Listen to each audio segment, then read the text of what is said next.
नमस्कार दोस्तों। विशाल एपिक्स में डॉक्टर विशाल शिवरे आप सभी का सदैव स्वागत करता हूँ। दोस्तों आज मैं जिस पुस्तक का रिव्यू करने जा रहा हूँ वो पुस्तक है त्रिपुरोपनिषद। दोस्तों यह है त्रिपुरोपनिषद। त्रिपुरोपनिषद माँ देवी से संबंधित है कि त्रिपुरा सुंदरी जो साक्षात शक्ति स्वरूपा हैं उनसे संबंधित है। इस त्रिपुरोपनिषद क्यों कहते हैं, त्रिपुरोपनिषद का क्या सिद्धांत है, क्या ये शास्त्र हमको कहना चाहता है और ये किस प्रकाशन की हमारे पास अवेलेबल है, तो इस विषय में हम आज इस वीडियो में आप सबको सब कुछ बताने वाले हैं। तो शुरू से लेकर आखिर तक इस वीडियो में बने रहिएगा। अगर चैनल को सब्सक्राइब नहीं किया सब्सक्राइब करके लाइक शेयर बेल आइकन दबा दीजिएगा ताकि इस तरह कंटेंट आपको मेरे चैनल पर मिलते रहते हैं। तो चलिए शुरू करते हैं त्रिपुरोपनिषद। तो दोस्तों त्रिपुरोपनिषद की बात की जाए में दिखाया जाता है कि ये त्रिपुरा देवी महादेवी उपनिषद पर केंद्रित है और वेदांत साहित्य का हिस्सा है। यानी वेदांत यानी उपनिषद मतलब जिसको वेदांत भी कहा जाता है। यानी यहाँ वेदों का समाप्ति की बात आती है तो वहाँ से शुरुआत होती है उपनिषद की, और वेदों से जो ज्ञान लिया गया उसको उपनिषद हम कहते हैं, इसलिए इसको वेदांत भी कहते हैं। तो ये बहुत एक गहन अध्ययन है त्रिपुर संधि का। त्रिपुर इसलिए कहते हैं तीन पुर, यानी काम, आपका पूजा और ज्ञान, तीन पुर जो बताए गए हैं। इन पुरों के इर्द गिर्द प्रतिनिधित्व करती है त्रिपुर, तो इसको कहते हैं अपन त्रिपुर, इसलिए कहा जाता है। साथ साथ शक्ति का ज्ञान, शाक्त का ज्ञान इसमें बताया गया है। एक अर्थ की एक शक्ति की पूजा, एक शाक्त पूजा जो बताई गई है, यानी ये शाक्त पूजा जो बताई गई है शाक्त पुराणों में, शाक्त उसके विषय में ये पूरी चीज़ें हमको पुस्तक बताने की कोशिश करती है। साथ में मोक्ष के बारे में, कैसे मोक्ष के चक्रों की ध्यान करनी, जो षट चक्र हैं उनके विषय में, क्या क्या जो त्रिकोण हैं उनमें जो क्योंकि हर कुंडली जो शक्ति जो रहती है उस कुंडली शक्ति में जितने भी चक्र होते हैं, चक्र के अंदर जो एक शक्ति विद्यमान रहती है उस शक्ति के ऊपर ये पूरा फोकस करता है। तो माँ त्रिपुरा सुंदरी के विषय में बहुत सारी बातें हमारे सामने रहती हैं। अब बात करते हैं दोस्तों इसमें जो सबसे ज़्यादा ये किसके निकट रहा है। बेसिकली ये अद्वैतवादी जो आपका सिद्धांत है और अथर्ववेद के बहुत नज़दीक ये ग्रंथ जो है त्रिपुरोपनिषद निकट रहा है। उसके अथर्ववेद का एक उपांग समझ लो, हालांकि तो इससे संबंधित ये पुस्तक रही है। अब बात करते हैं ये ये पुस्तक किस प्रकाशक की आती है। तो ये पुस्तक जो आती है ये श्री सतीश्वर नाथ पांडे जी की संपादक की पुस्तक है। और रही बात इसकी पुस्तक जो है, इसके अंदर पुस्तक की जो कीमत है मैं बता देता हूँ आपको। इस पुस्तक की कीमत आपकी 350 रुपये है और ये पुस्तक चौखंबा पब्लिकेशन हाउस से प्रकाशित होती है।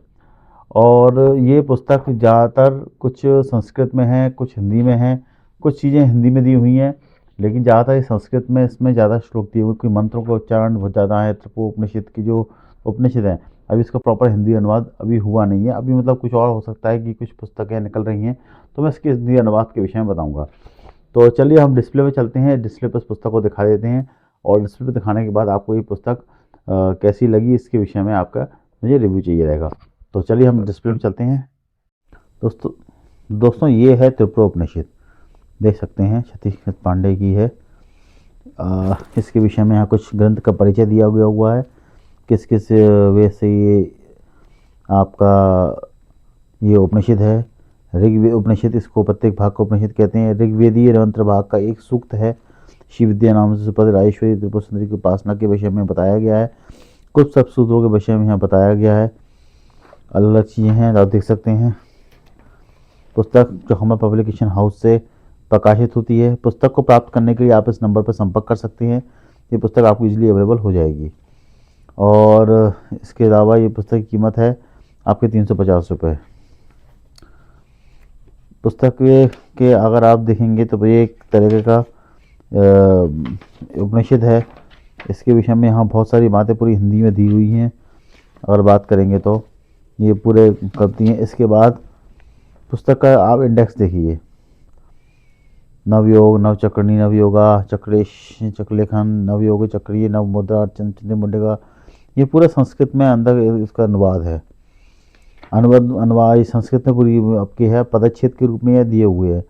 भूरे चक्र रेखा, ये सब तंत्रों की उपनिषद की किताबों में जो उपनिषद है हर प्रकार के दशमी ऋक वगैरह कुल मिला के 16 ऋक इसमें दिए गए हैं। 16 ऋक में हम इसको पुस्तक को पढ़ते हैं। इसके बाद इस पुस्तक को देखेंगे आप, पूरी संस्कृत में है, हिंदी परिच्छेद के साथ थोड़े थोड़े अनुवाद आपको में देखने को मिलेंगे।